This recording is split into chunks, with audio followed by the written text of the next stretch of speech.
The initial ZeroStack environment will be void of the fundamental infrastructure needed for users to begin self-serving VMs, applications, and workloads. We'll show you how to create the initial basic networks, business units, projects, and users. Let's start with networking. I'm currently logged in with cluster-level admin privileges, so I have the rights to manage these resources. Lower privileged users will not have access to the cluster-level assets. The gear icon on the left gets us to the settings page. Select external networks from the Cloud Settings list. Fields marked with a red asterisk are required. Create an external network to assign floating IPs and give business units, known as BUs, internet access.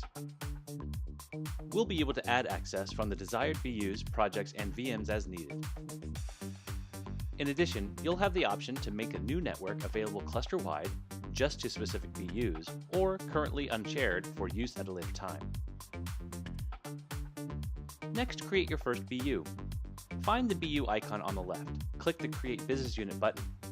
BUs are organizational units that can logically isolate departments within your enterprise or to separate customers as an MSP.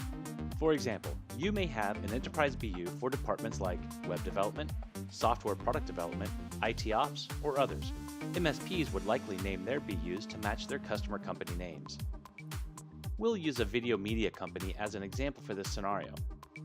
We'll create a video management BU for their video transcoding products. Since rendering video requires a lot of CPU cycles, we want to make sure they don't hog all the resources available. We'll apply a quota of 100 vCPUs and about a terabyte of RAM. ZeroStack supports AD and LDAP integration, but for the purposes of this demo, we'll create a local user. We require at least an admin for a BU to be created. Additional users can be added later. After the BU is created, and just before creating a project, we should create a project quota template. This allows us to reuse common quotas across different projects and BUs. The gear icon on the left returns us to the settings page, then select the project templates. Creating a template sets quota limits for an assigned project. These quotas must fit within the quotas imposed on the parent BU. For example, we just set the vCPU quota for the video management BU to 100, so the project must have a quota of 100 or less. If we set it to more than 100, we won't be able to use this template with this BU. Now click the Users icon on the left to enter the user management page. Users are hierarchical and fall into RBAC policies. If you want to create a new cluster-level admin user, you'll need to select the admin.local BU while logged in as a cluster admin. Users are created from the business unit context, so you'll need to select the specific BU first, before selecting the user's management page. Admin and member users can be defined at 3 levels: cluster level, BU level, and project level. Each has increasingly limited privileges as you move down from the cluster to project level. For now, we'll continue to work within our new video management BU. We'll create a new user to assign to our projects. Enter the required information and select Member as the role. The new user will receive an email with a link to log in. Returning to the business unit context, in the Projects tab at the top, we'll create a new project. This project will be for the video content creation. Select the project template you just created, and you'll see that it populates the quota fields for the template values. We have the option to create a new SSH key for this project. For security best practices, many VM images don't have local user accounts that allow password logins.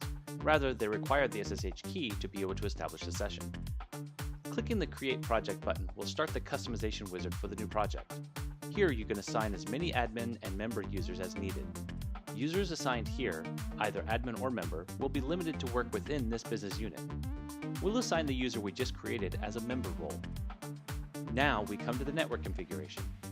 We have the option to create a subnet just for this project. We can then decide if this network will have internet access by connecting it with the external network we created earlier. We can decide later if we want to assign this network to other projects as well to share their resources. These networks are isolated from one another using NAT, so we can have multiple subnets defined that overlap IP addresses across the cluster. We will allow the external network connection. This will allow us to later attach floating IP addresses to individual VMs and applications for public access to the VMs as necessary. In configuring the security for the project, we have the option to enforce firewalled port access by way of security groups. You can choose to add default templates or create your own custom rules. You can also upload your own SSH key to be used by the project VMs.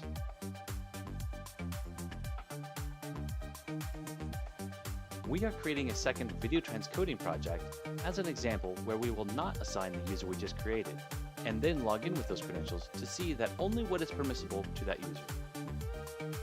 In the upper right corner, we can manage the profiles that we use to log in with. Adding the member user profile and choosing it shows us the view of that user. Notice that we are logging in with a particular business unit in context. That user can be assigned to other business units and have visibility there as well. The member user can only see the project we assigned it to. The second project we created is invisible. It works the same way for business unit level admin users.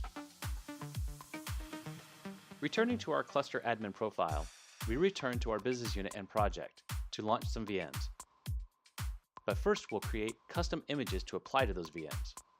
From the Images tab, we will create a new image from a public image provided by ZeroStack. The Ceros image is a tiny Linux distribution that we'll use for fast deployment as an example. Choose which default flavor size for the custom image and its default boot disk. Decide whether this should be a shared or private image, then create the image.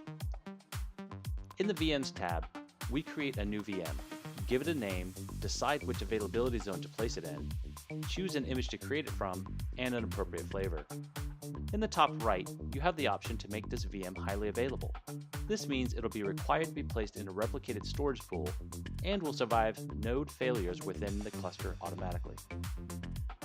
We can create as many volumes as needed for this VM and assign each volume from a particular pool of storage depending on the required performance statistics.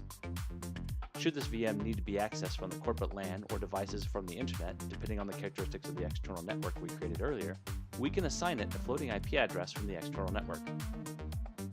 We'll assign it to the local private network we created before, along with the SSH key pair we generated.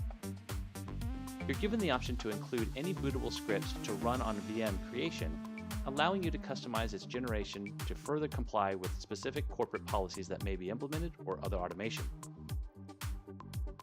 The process for creating VMs starts by creating a bootable volume that we can see immediately in the blocked storage page.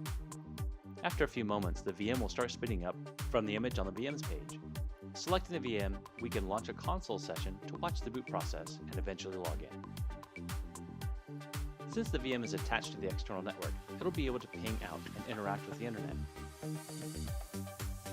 And we can download the generated SSH key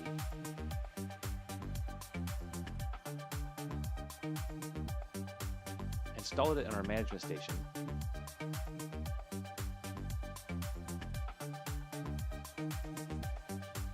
and SSH directly to the VM.